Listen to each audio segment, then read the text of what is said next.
محمد کون ہے؟ تو محمد کے اوپر اگر لفظ محمد پر غور کیا جائے تو رب کائنات کی صفت ہے احد ہونا، اور رسول اللہ کی صفت ہے احمد، تعریف کرنے والا، نام بھی ہے اور صفت بھی ہے، تعریف کرنے والا۔ اس احد کی تعریف کرنے والا احمد کہلاتا ہے۔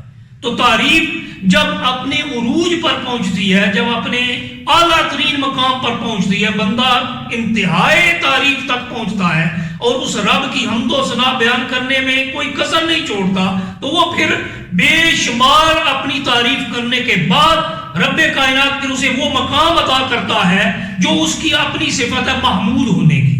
محمود کا معنی ہوتا ہے جس کی تعریف کی جائے، جس کی تعریف کی جائے۔ تو تعریف کرنے والی ذات حضرت محمد مصطفیٰ صلی اللہ علیہ وسلم، تعریف جس کی جا رہی ہے وہ ہے محمود، یعنی رب کائنات۔ اب رب کائنات کی جب آپ نے تعریف کی، آپ نے اتنی تعریف کی کہ آپ محمد ہو گئے، کیونکہ اللہ تعالیٰ فرمایا عَسَىٰ أَن يَبْعَثَكَ رَبُّكَ مَقَامًا مَحْمُودًا، ان قریب آپ کا رب آپ کو مقام محمود پر فائز کر دے گا۔ جو صفت ربی ہے محمود ہونا، وہ مقام مصطفیٰ بن جاتا ہے جب اس مقام پر مصطفیٰ کریم کا تقرر ہوتا ہے، آپ کو وہ عطا کیا جاتا ہے، تو پھر آپ کی ذات ہوتی ہے محمد، جس کی سب سے زیادہ تعریف کی جائے، جس کی سب سے زیادہ تعریف ہو۔ تو محمد کون ہے؟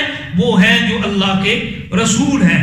رسالت کسبی نہیں، بلکہ اللہ تعالیٰ کی طرف میں نے ابھی بھی عرض کیا تھا کہ رسالت کسبی نہیں ہوتی۔ تو بندہ اٹھ کر محنت کرے، نوافل ادا کرے، بندہ رب کے حضور حاضری دے، بندہ صدقات کرے، بندہ تبلیغ دین کرے، سب کچھ کرے، مشکلات برداشت کرے تو وہ رسول ہو جائے گا؟ نہیں، رسالت اللہ عطا کرتا ہے۔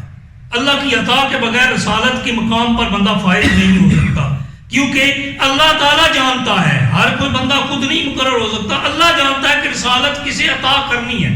اللہ رب کائنات، اللہ تعالیٰ قرآن پاک کے اندر ارشاد فرماتا ہے اللہ اعلم حیث یجعل الرسالہ، اللہ سب سے زیادہ بہتر طور پر جانتا ہے کہ رسالت اس نے کہاں اس نے رسالت دینی ہے، کہاں اس نے رسالت رکھنی ہے، کس ذات کو اس نے رسالت عطا کرنی ہے، کس کو اس نے اپنا رسول بنانا ہے۔ پیغام بر ہے اللہ کے، تو پیغام بر جس کا ہوتا ہے اسی کی صفات کا شاہد ہوا کرتا ہے۔ تو ہم اگر اس طرف چلیں تو یاد رکھیے گا، ایمان کا فیصلہ کن مقام کون سا آتا ہے؟ ایمان کا فیصلہ کن مقام وہ مقام آتا ہے جہاں پر رسالت کا اقرار یا انکار کیا جاتا ہے۔ توحید کا اقرار یا انکار یہ ایمان کی انتہا نہیں ہے، یہ ایمان کا اعلیٰ ترین مقام نہیں ہے، فیصلہ کن مقام نہیں ہے کہ رب کائنات کی الوہیت کا اقرار کرے یا نہ کرے، یہ فیصلہ کن مقام نہیں ہے۔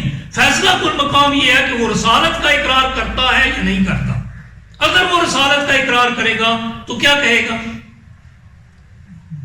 محمد رسول اللہ۔ کیا ہو گیا؟ محمد صلی اللہ علیہ وآلہ وسلم کی رسالت کا اقرار بھی ہوا، اور کس کے رسول ہونے کا اقرار ہوا؟ اللہ کی۔ مطلب توحید کا بھی اقرار ہو گیا، رسالت کا بھی اقرار ہو گیا، دونوں کا اجتماع ہو گیا۔ کہاں پر؟ عقیدہ رسالت پر آ کر۔ جب محمد صلی اللہ علیہ وآلہ وسلم کی رسالت کا اقرار بندہ کرتا ہے تو اس کے ساتھ ساتھ یہ لازمی بات ہے کہ وہ توحید کا بھی اقرار کرتا ہے۔ توحید کا اقرار رسالت کے اقرار کے ساتھ مشروط ہے۔ جب تک رسالت کا اقرار کرتا رہے، الوہیت کا اقرار نہ کرے، تب بھی دائرہ اسلام میں داخل نہیں ہوگا۔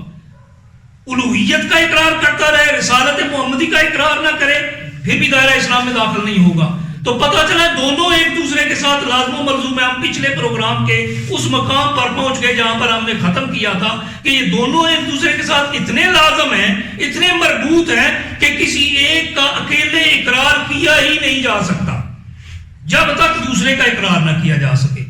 حضرات گرامی قدر، رب کائنات قرآن پاک میں بے شمار مقامات پر ایسی ارشادات فرماتا ہے، چاہے سورہ نساء آیہ نمبر 61 میں رب کائنات ارشاد فرماتا ہے کہ رسالت کا اقرار اور انکار، میں نے پہلے عرض کیا، یہ ایمان کا فیصلہ کن مرحلہ ہوتا ہے کہ ایمان ہے یا نہیں ہے۔ رسالت کا اقرار ہے تو ایمان ہے، رسالت کا انکار ہے تو ایمان نہیں ہے۔